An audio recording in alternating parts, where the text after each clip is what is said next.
Bienvenue dans la série Bimagnétique et dans ce premier épisode, les clés pour construire votre plan marketing.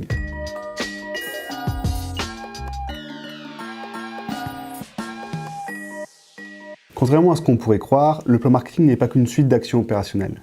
C'est avant tout la définition d'une ligne directrice partagée au sein de votre entreprise qui va définir les caps, les objectifs et les moyens et la stratégie pour les mettre en œuvre. Alors je dirais que le premier enjeu pour construire un plan marketing efficace, ça va être de prendre du recul pour bâtir une vision macro. En effet, il va s'agir d'aligner le plan marketing avec la stratégie de croissance de l'entreprise, c'est-à-dire de partir des cibles business et corporate pour petit à petit descendre sur les axes stratégiques marketing et sur les actions à mettre en place. Alors, d'un point de vue pratique, cet alignement est aussi essentiel parce que c'est ça qui va vous permettre de partager et de valoriser le service marketing auprès de la direction et auprès du service commercial. C'est aussi essentiel pour être capable de définir les indicateurs et les KPI pour tout simplement en fin d'année être capable de dire si oui ou non vous avez atteint vos objectifs. Le deuxième enjeu va être de structurer votre plan marketing. Il faut à la fois que ce plan marketing soit clair et simple pour pouvoir facilement communiquer sur son avancement, mais il doit aussi être suffisamment souple et flexible pour être adaptable et pouvoir inclure des campagnes un peu opportunistes pour réagir à des actualités. On connaît tous les priorités urgentes qui peuvent apparaître en cours d'année. Par rapport à ça, je suggère de le séparer en 3 types de campagnes. Tout d'abord, des campagnes opportunistes ou thématiques qui vont permettre de réagir à une actualité. Elles sont souvent limitées dans le temps et portent sur un terme précis. Ensuite, les campagnes continues qui vont porter sur les priorités business et sur le cœur de business de l'entreprise. Et en dernier, les projets de fond et d'amélioration qui vont être en particulier des outils ou des refontes des processus. Ça peut être par exemple la mise en conformité RGPD, la mise en place d'un outil de marketing automation ou tout simplement la refonte de votre site web. Cette séparation en 3 types de campagnes est importante parce que c'est ça qui va vous éviter de dénaturer vos actions de fond qui vont être des actions long terme et portées sur la stratégie de l'entreprise avec des actions court terme pour générer des leads et de la visibilité sur un temps délimité. Bien sûr, ces 3 types de campagnes vont rester liés et interconnectés, mais être capable de les différencier et de les séparer dans votre plan marketing est important pour être capable d'avoir une vision précise. Alors oui, si maintenant vous avez défini vos objectifs et la stratégie, il va falloir passer à l'organisation tactique.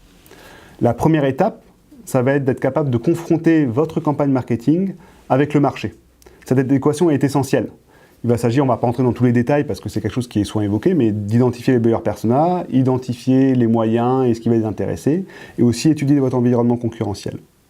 Une fois que cette étude va être faite, vous allez pouvoir construire votre elevator pitch et décliner les différents niveaux de contenu et livrables adaptés à chaque buyer persona et à chaque étape du cycle. Ensuite, c'est tout simplement le plan de diffusion, c'est-à-dire identifier les canaux suivant les étapes précédentes et l'étude que vous avez pu faire. Il ne faut pas se fermer de porte, ça peut être de l'inbound marketing, de l'outbound marketing, du SIA, du SEO, des relations presse. Tout ce qu'il faut savoir, c'est qu'il n'y a souvent pas un canal parfait par campagne. C'est souvent un ensemble de canaux qui vont être plus ou moins adaptés suivant les sujets et suivant les buyer personas. Reste que le fait, pendant l'année, de construire un retour d'expérience et une analyse des canaux les plus adaptés par message et par buyer persona est essentiel parce que c'est ça qui va vous permettre de gagner en efficacité au fur et à mesure des mois et des années. Alors, s'il n'y avait qu'un point à retenir, je dirais que c'est qu'il ne faut pas perdre de vue la finalité de vos actions marketing. Votre objectif n'est pas simplement de générer des téléchargements de livres blancs ou de documents. Ce n'est pas ça qui va intéresser votre direction et ce n'est pas ça qui va intéresser l'équipe commerciale. Votre objectif, c'est de générer des projets qualifiés, c'est-à-dire un budget auprès d'une entreprise qualifiée avec des personnes qui sont potentiellement décisionnaires ou influenceurs. Il faut avoir une vision globale de votre cycle de vie. En B2B, et encore plus chez les éditeurs de logiciels et chez les intégrateurs, les cycles sont souvent longs, avec énormément d'étapes. Il faut donc avoir la vision globale en tête et viser la détection de projets qualifiés.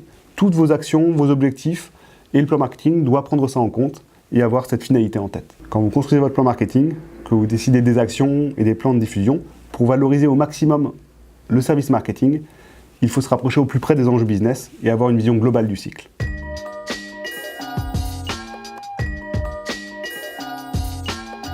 Et pour ne pas rater un épisode de la série Bimagnétique, pensez à vous abonner à la chaîne.